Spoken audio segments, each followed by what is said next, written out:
Have you heard about the night?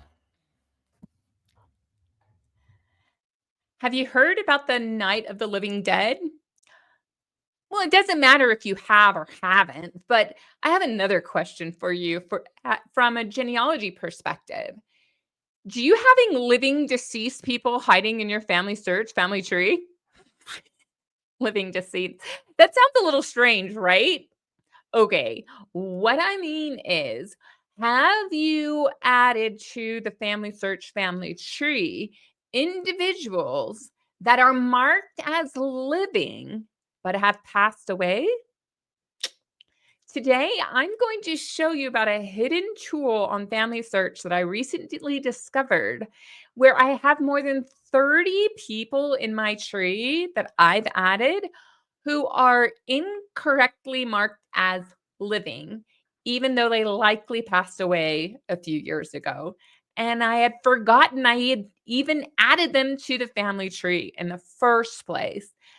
So let's dive in and see if you have more or less living deceased relatives in your family tree. So, first, let's talk about how you can find this really cool tool.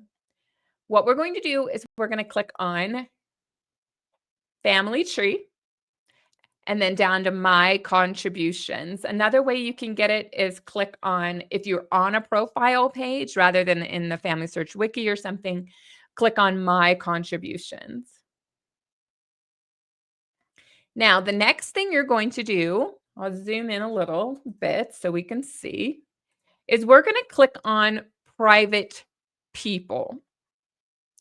Private people will then generate a list of the people that you have marked as living because Family Search does not make anybody that you have not marked as deceased.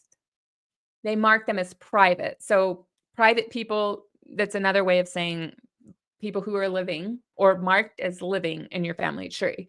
Now, because this list will often sort in a really strange order and I may reveal living people, I'm going to show you what you need to do in order to sort the individuals from the oldest birth date to the most recent. This will hide the people that I know are still living that I did add to the family tree and protect their privacy while showing you my Night of the Living Dead people. Okay, so we're going to click on options. After you click on private, you will actually do this step. But we're going to click on options and we're going to, oh, it won't let me do that. Actually, it didn't let me do it that way, so I'm going to click on private and then I'm going to pause the video. So I clicked on private.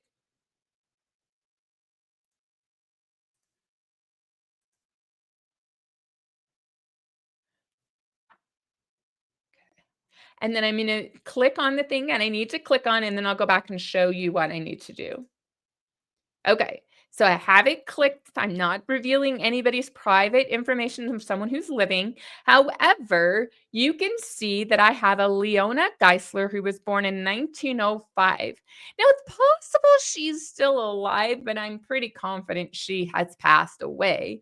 Now, one of the reasons why I forgot that I created this profile is because I added this profile in April 2012. This is about the time that Family Search was launched online.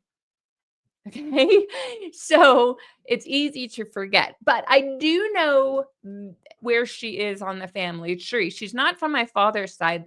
There was a branch of Geislers that married people that were connected to my mom's side, but they actually weren't connected. It's complicated, but I do know who she is. I'm pretty confident she's passed away, so I can go in and clean that up.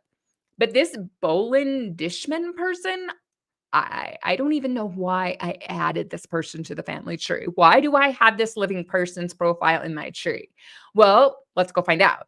We're going to click on the name, and right here, there's this little, you know, branchy, twiggly thing. It's a connector symbol. We click on that, and it's going to show me relationship to Bolin is the husband of my first cousin 3 times removed. So this is up my mother's line to the Townsends. Gotta love those Townsends. There's William that I'm writing about. And then this is William's brother's daughter's husband. Oh, well, we believe in doing descendancy research around here. But before I started having the adage that you should only add people to your family tree who could still be living if you are closely related to them and enough that when they pass away, you're going to go update that profile and mark them as deceased, put all the sources on them, and share them. If it's just a random person that you discovered while building your family tree, it's the husbands of the cousins, ex-wife's, brother. I don't know. That didn't make any sense. But if they're completely far removed and you're not going to remember to go in and mark them as deceased, why add that? It's just cluttering in the family tree. So this was something I did add, and I thought maybe I would go back and contribute, but apparently I didn't. So it's really nice that FamilySearch has this tool that it says, hey, you know that you've got this person, you might want to do something with it. Okay, so with Bolin, how am I going to find out if he's deceased or not? Well, I'm going to click on his name. And FamilySearch has found some hints. So I could go ahead and build out his family tree. But what I'm actually going to do is something a little different. I'm going to scroll down to Ava Louise. Ava Louise has a death date. So I'm going to click on her, go to her profile, and then scroll down. Well, there is a Harold Theodore Scott, and he is deceased. And there's a Harold T. Scott living. When you see living, you put that one in there because you can only see living profile. So not only do I have the other gentleman, but I also have Harold. And then I have Bolin. There's my living one. And here's the deceased one. So we have 2 options. We can go in to Bolin. We can come to deceased and mark him as deceased and then attach a source. And then once that's happened, we can come down and do merge by ID and merge the 2 profiles together. Or notice that I didn't put a source with him. I created this in 2014. There weren't a lot of sources taking place, so I probably migrated him from my research on Ancestry or wherever I did the Townsend research and then created the profile and never went back to him and connected sources to him. So if that's the case and someone else has marked him as deceased, here's something you can do. I can delete the person. So I've reviewed the couple and parent relations. I understand that by deleting the person, it will delete attached sources. There's nothing there. And I'm going to put a reason statement. Let me type it and then I'll share. So I created a reason statement. Nobody's really going to see it because remember, it's mine, but I'm at least telling FamilySearch, yeah, please don't actually. Yeah, just delete this one. My simple statement, I created a profile for Bolin long ago and marked him as living. Someone else created a profile for him that includes his death information. So mine is no longer needed. Bada bing, bada boom. Bolin is now adios amigos, although FamilySearch will let me restore it if I need to. But I'm going to forget him because he's living, right? Or I had him marked as living. And if I go back to private people, he's no longer in this list. And while I'm at it, since I know Harold Scott is another duplicate profile, I'm going to go ahead and delete him as well.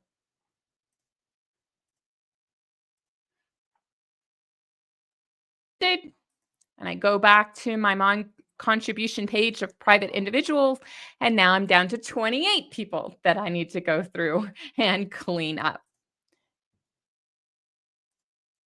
So here's the best practice when it comes to the living deceased. Well, so here's the best practice when it comes to adding people who are potentially still alive in your family tree. Only add the people that are closest to you that you're going to remember to mark deceased when they pass away. So, for instance, this would be my two aunts, my cousins, if I can find out if they passed away. Yeah. Okay. This would be my two aunts, my dad's first cousins, my first cousin, and then, of course, my children. But anybody outside of that, I will probably forget to go mark them as deceased, or I might not find out about it for years. And so I'm probably not going to add them. But why is it such a problem? Well, Family Search marks living people as private and makes them invisible to others. And that's good, but when you forget you created the profile, it's not beneficial to anyone, and if you even bothered adding sources to them, that doesn't help anybody else research in the future. So, it's best to have people who are deceased who have public profiles so we can continue building the one world family tree.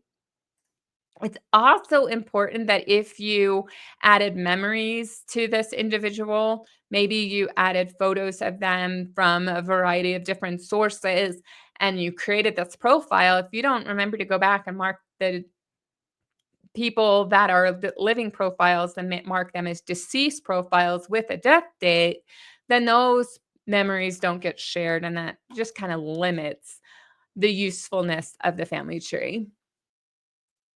Now, I do have to warn you that if you've added sources and memories and you mark your person as deceased because they did pass away, chances are you will need to do some merging. I didn't choose to do that because I hadn't added any sources or extra information. I had just put the profile in while doing some early descendancy research. So I went ahead and deleted them, but you may actually need to merge your profile with someone else. Maybe you found out that your great aunt Ethel, she passed away, so you mark them at that profile is deceased, and suddenly you see cousin Sally and cousin Frank. They had versions of great aunt Ethel because that was their mom or just their aunt, and you'll have to merge those profiles together. So just keep that in mind.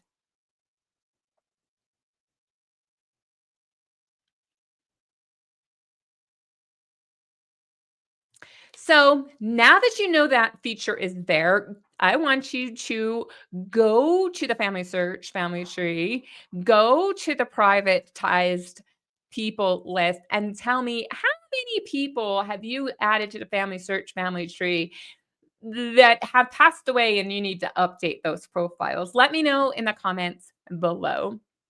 And let me know if any of them were surprising. Until next time, if family history isn't fun, you're doing it wrong. Have a blast building your family tree. And if you have any questions I can address in future videos, be sure to drop a comment below.